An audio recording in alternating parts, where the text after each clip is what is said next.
I am surprised and not surprised all at the same time. These were super easy to get.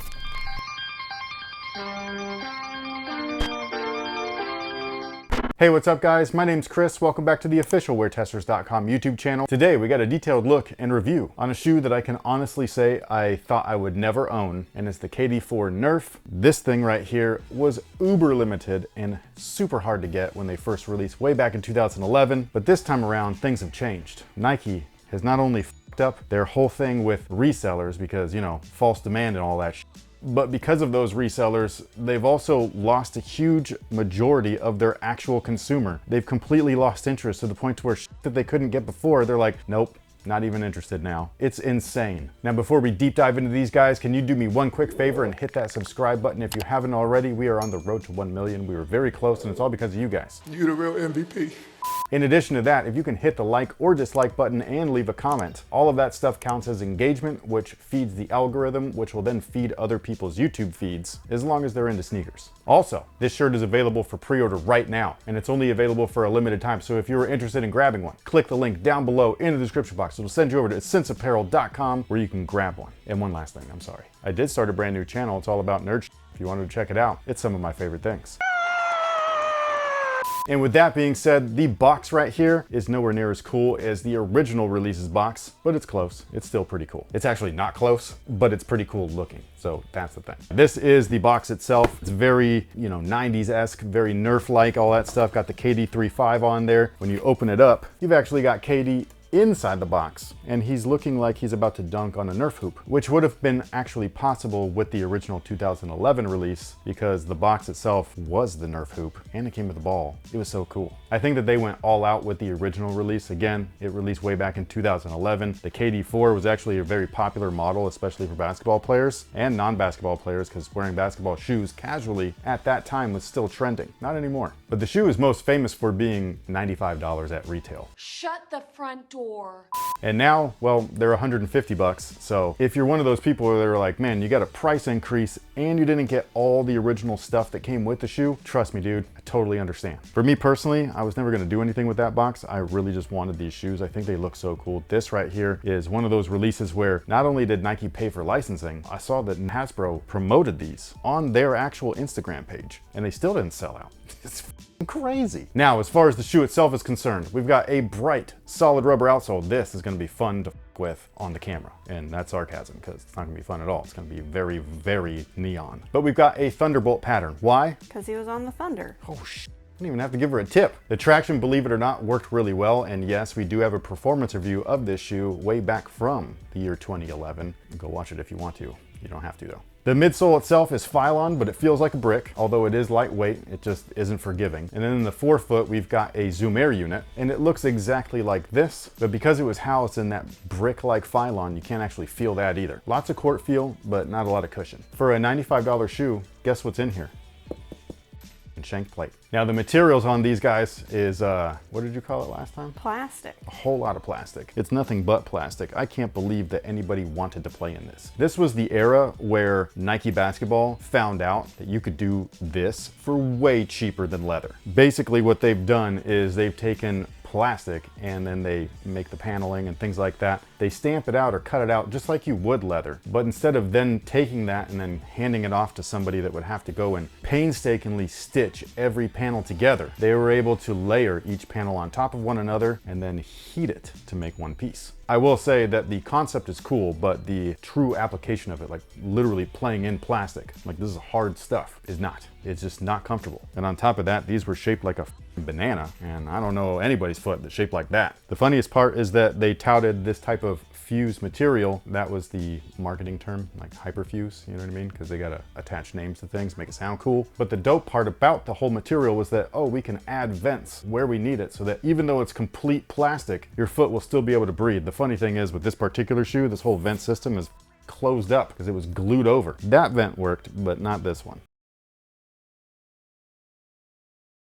However, the tongue is breathable, so there's that. And speaking of the tongue, that's probably the coolest overall part about these. Not the shoe itself, I'm just talking about this particular colorway, where it really like showcases that Nerf theme. So you got the Nerf logo on there, you got the KD35, it just looks really cool. The insole is this piece right here, and it's always been a piece of shit. You can take that out and swap it out for anything else that you'd like. So if you wanted to do that, do it before you actually wear or play in the shoe. That way the glue that's on the insole doesn't heat up and adhere itself to the bottom. And if you happen to actually play in that and then you want to remove the insole, you're gonna have to use like a hair dryer to heat up that glue so that then you can pull it out.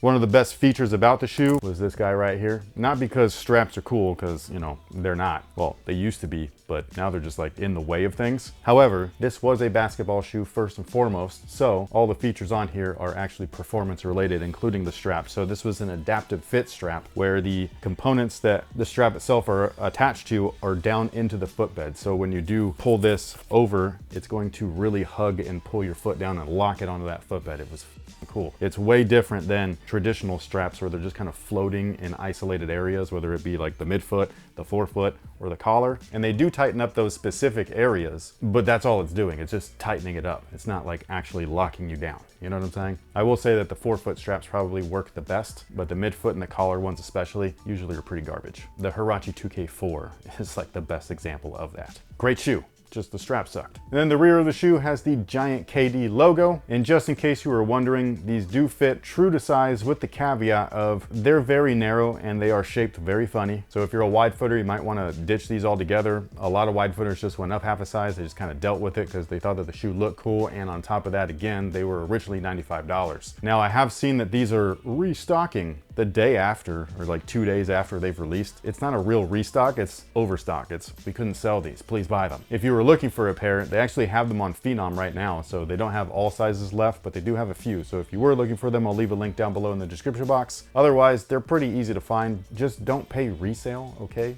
Wait. Just wait. You can find these for retail, no problem. I guarantee it.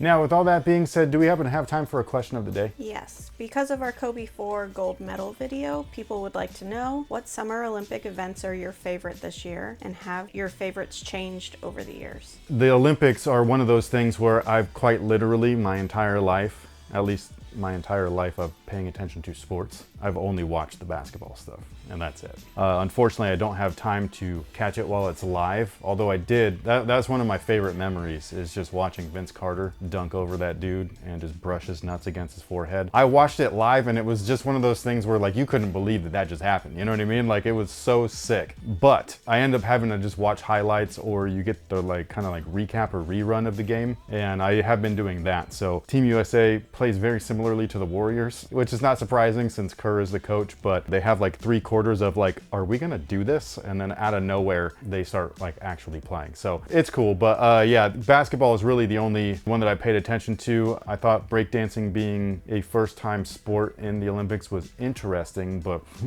was a little weird. Like, I swear I've seen better shit in my high school gym back in the day. But do you happen to have a sport that...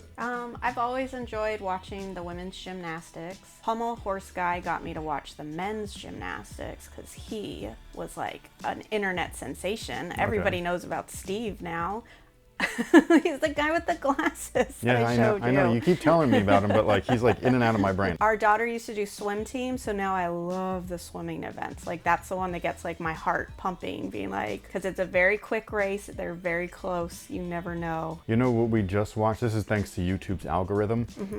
But they showed us the wall climbing thing. Oh yeah. The speed climb. I didn't even know that was a thing. Yeah. And it was crazy. The first one that I watched, I was like, holy shit. So yeah, I was thoroughly impressed with that one. I know it's for safety that they have to be attached to that line, but it makes it look like it's not real. Like, I know, they it makes it like look like they're toys. getting yoinked up. Yeah. But still, it was really cool. Oh, yeah. Shout out to table tennis, because those people are crazy. The way we watch it is the highlight clip, so like it's very... So I need to like look up it in slow motion, just how they serve, because the sounds that they made, I was just like, where's it coming from? Yeah, like it's a weird flick. Yeah, they turn their body all weird, and I'm just like, what are you doing? So, like, is this more effective than just, or, Yeah. you know what I mean? So yeah, I don't know. We've been doing it wrong all these years. Shout out to that French dude, the pole vaulter. Oh. That guy won a different medal. So yeah, shout out to you, bro. He was nuts. That's what she said. So with that being said, what are your favorite Olympic events? Which ones did you watch? Which ones were the most disappointing this year? And which ones may have been your standout favorite? Maybe if there's a surprise like that rock climbing, wall climbing, I don't know what that was called, but it was really, really wicked. Sound off below and let us know. On top of that, let me know what you think about these. Are these just done, like basketball shoes, or out of sight, out of mind? Is it the fact that they didn't come with everything that they used to? Is it the fact that they're plastic shoes and people are like, plastic for $150? That. Whatever your thoughts are, sound off below and let us know. Thank you so much for being here. Thank you so much for hanging out with us. We will catch you guys on the next one. Hopefully I see you over at the toy channel, just saying. And also don't forget to grab one of these tees. They are available only for a limited time. And with that being said, we'll catch you guys on the next one. So until then, have a good one. We get to say our least favorite event? Our most disappointing event? Did I ignore like a complete, because I don't know. You threw that out as an option. Oh, okay, well then yeah. That's just because like the breakdancing thing was not good. I was excited for that to be a thing and I was like completely let down. I swear to you, there's been better breakdancing that I've seen on a street corner than in the actual Olympics. I still say archery. You think archery is lame? I was expecting more. They were all too perfect. Nobody got below an 8 point in their... Because they're awesome. Yeah, no, because they're too well practiced. They're going to the Olympics. They need gusts of wind. No, these are the best of the best. That's a bare minimum. They need like obstacles. No. Yes. Actually, that would be cool. You remember American Gladiator? Exactly. That would be sick. So I can't remember what it's called for the Winter Olympics, but I was talking to my dad and he was just like, oh yeah, they need to be like the cross-country skiers who have guns on their back that they have to shoot targets. Why don't you say that the scenario is too boring? I just need more. I need more. Or their targets need to be moving. If they're not moving, their targets need to be moving. That would be hella cool. She's right.